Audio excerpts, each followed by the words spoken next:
SSLC ಹಾಗೂ PUC ಪರೀಕ್ಷಾ ವೇಳಾಪಟ್ಟಿ ಪ್ರಕಟವಾಗಿದೆ. ಮಾರ್ಚ್ 18ರಿಂದ ಎಸ್ಎಸ್ಎಲ್ಸಿ ಪರೀಕ್ಷೆ. ಎಸ್ಎಸ್ಎಲ್ಸಿ ಹಾಗೂ ಪಿಯುಸಿ ಪರೀಕ್ಷಾ ವೇಳಾಪಟ್ಟಿ ಪ್ರಕಟ.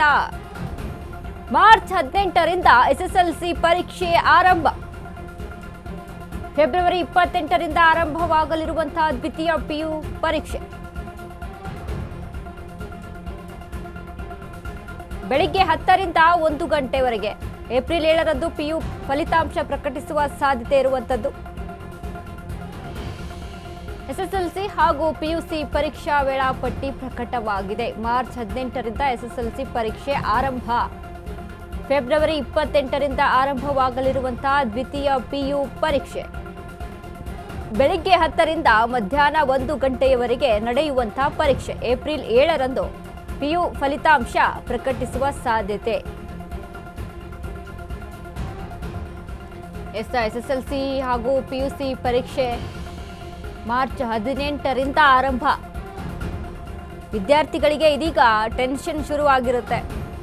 ಒಂದು ಕಡೆ ಯಾರು ಕೂಡ ಟೆನ್ಷನ್ ಮಾಡ್ಕೋಬೇಡಿ, ಆರಾಮಾಗಿ ಹೋಗಿ ಎಕ್ಸಾಮ್ಸ್ ಅನ್ನ ಬರೆದು ಬನ್ನಿ.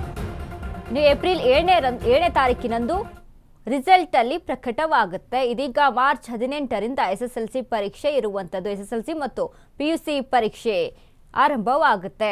ಏಪ್ರಿಲ್ 7ರಂದು ಅದರ ರಿಸಲ್ಟ್ ಬರುತ್ತೆ. ಸೊ ಎಲ್ಲರೂ ಸಹಿತ ಆರಾಮಾಗಿ ಎಕ್ಸಾಮನ್ನು ಹೋಗಿ ಬರೆದು ಖುಷಿಯಾಗಿ ಬನ್ನಿ. ಯಾರು ಟೆನ್ಷನನ್ನು ಮಾಡ್ಕೋಬೇಡಿ ವಿದ್ಯಾರ್ಥಿಗಳು.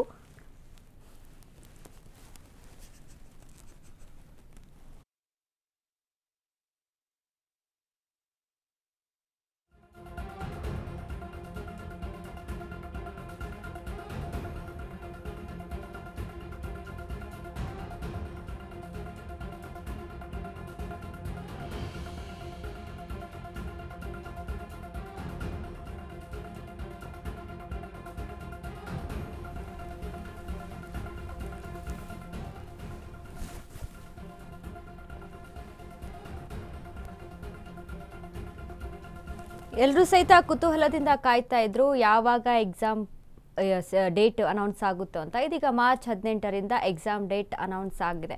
ಸೊ ಎಲ್ಲ ವಿದ್ಯಾರ್ಥಿಗಳು ಸಹಿತ ಕುತೂಹಲದಿಂದ ಕಾಯ್ತಾ ಇದ್ರು. ಇನ್ನು ಎಕ್ಸಾಮ್ಸ್ ಟೆನ್ಷನ್ ಇದ್ದೇ ಇರುತ್ತೆ. ಯಾರು ಸಹಿತ ಭಯ ಬೀಳಬೇಡಿ, ಹೆದರ್ಕೊಳ್ಬೇಡಿ, ಆರಾಮಾಗಿ ಹೋಗಿ ಎಕ್ಸಾಮ್ಸನ್ನು ಬರೆದು ಬನ್ನಿ. ನಿಮ್ಮ ಒಂದು ಟ್ಯಾಲೆಂಟಿಗೆ ತಕ್ಕಂಥ ಎಕ್ಸಾಮ್ಸ್ನಲ್ಲಿ ಒಳ್ಳೆ ರಿಸಲ್ಟ್ ಬಂದೇ ಬರುತ್ತೆ. ಸೊ ಹಾಗೆ ಫೇಲ್ ಆದರೂ ಸಹಿತ ಯಾರೂ ಇದ್ರ ಬಗ್ಗೆ ಟೆನ್ಷನನ್ನು ಮಾಡ್ಕೋಬೇಡಿ, ಮತ್ತೆ ಎಕ್ಸಾಮ್ಸನ್ನು ಬರೀರಿ. ಹಾಗಾಗಿ ಚೆನ್ನಾಗಿ ಓದ್ಕೊಳ್ಳಿ.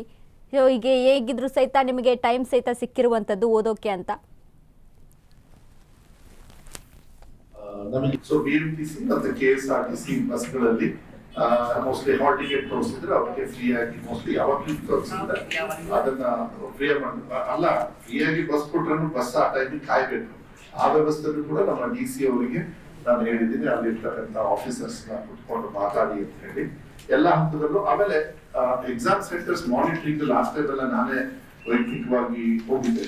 ಮಂಡ್ಯದಲ್ಲಿ DC ಆಫೀಸಿಗೆ ಹೋಗಿ ಯಾವ ರೀತಿ ಅವ್ರು ಮಾನಿಟರ್ ಮಾಡ್ತಾರೆ, ನಮ್ಮ ಟ್ರೆಜರಿನ ಯಾವ ರೀತಿ ಮಾನಿಟರ್ ಮಾಡ್ತಾರೆ, ಯಾವ ರೀತಿ ಎಕ್ಸಾಮ್ ನಡಿಬೇಕಾದ್ರೆ ಯಾವ ರೀತಿ communication, if anything goes wrong ಅದನ್ನೆಲ್ಲರೂ ಕೂಡ UPSC ಎಲ್ಲದೂ ಕೂಡ ಎಲ್ಲ ನಾನೇ ಭೇಟಿ ಮಾಡಿದಾಗ ನನಗೂ ಕೂಡ ಅನುಭವ ಇದೆ ಅವ್ರು ಯಾವ ರೀತಿ ಮಾಡಿದ್ದಾರೆ ಅಂತ ಹೇಳಿ. Same system will be there in all districts.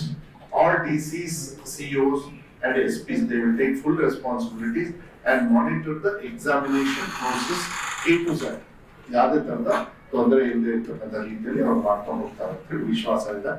So BMTC ಮತ್ತು KSRTC ಬಸ್ಗಳಲ್ಲಿ ಮೋಸ್ಟ್ಲಿ ಹಾಲ್ ಟಿಕೆಟ್ ತೋರಿಸಿದ್ರೆ ಅವರಿಗೆ ಫ್ರೀ ಆಗಿ ಮೋಸ್ಟ್ಲಿ ಯಾವಾಗಲೂ ತೋರಿಸಿದ್ರೆ ಅದನ್ನ ಫ್ರೀ ಅಲ್ಲ, ಫ್ರೀ ಆಗಿ ಬಸ್ ಕೊಟ್ರೂ ಬಸ್ ಆ ಟೈಮಿಗೆ ಕಾಯ್ಬೇಕು. ಆ ವ್ಯವಸ್ಥೆಯಲ್ಲೂ ಕೂಡ ನಮ್ಮ DC ಅವರಿಗೆ ನಾನು ಹೇಳಿದ್ದೀನಿ, ಅಲ್ಲಿರ್ತಕ್ಕಂಥ ಆಫೀಸರ್ಸ್ ಕುತ್ಕೊಂಡು ಮಾತಾಡಿ ಅಂತ ಹೇಳಿ ಎಲ್ಲ ಹಂತದಲ್ಲೂ. ಆಮೇಲೆ exam centres monitoring last time ಎಲ್ಲ ನಾನೇ ವೈಯಕ್ತಿಕವಾಗಿ